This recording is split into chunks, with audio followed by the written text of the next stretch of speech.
কংগ্রেসের বিশ্বস্ত সৈনিক, কিন্তু কি পেলেন প্রণব মুখোপাধ্যায়?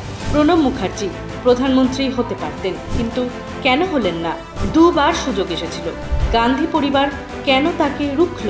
গান্ধী পরিবার নয় বলেই কি প্রণব অযোগ্য হয়ে গেলেন কংগ্রেসে?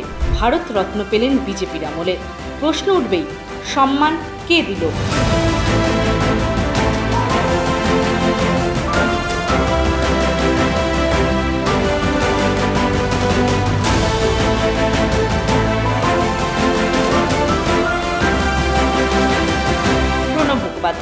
উপেক্ষা কংগ্রেসের, সম্মান মোদির। কংগ্রেসের জন্য তিনি ছিলেন মস্তিষ্ক, কিন্তু কখনো মন হয়ে উঠতে পারেননি। প্রণব মুখোপাধ্যায় একজন বিশ্বস্ত কংগ্রেসী, অথচ বারবার উপেক্ষিত। 1984 সালে ইন্দিরা গান্ধীর মৃত্যুর পর তাঁর প্রধানমন্ত্রীত্বের সম্ভাবনা জেগে উঠেছিল, কিন্তু গান্ধী পরিবারের প্রতি আনুগত্য থাকলেও জায়গা করে নিতে পারলেন না। বদলে এলো বহিষ্কার। নিজেকে প্রমাণ করতে হয়েছিল দল গড়ে।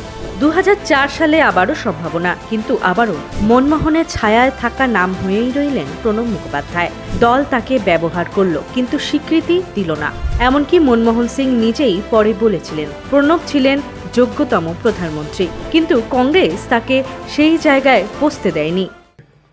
He had every reason to feel a grievance that he was better qualified than I was to become the Prime Minister. দুবার সুযোগ এসেছিল, কিন্তু দুবারই বাদ পড়লেন তিনি। কারণ রাজনৈতিক বিশ্লেষকদের মতে তিনি গান্ধী পরিবার থেকে আসেননি, তবু দায়িত্ব সহকারে রাষ্ট্রপতি ভবন পর্যন্ত পৌঁছলেন তিনি।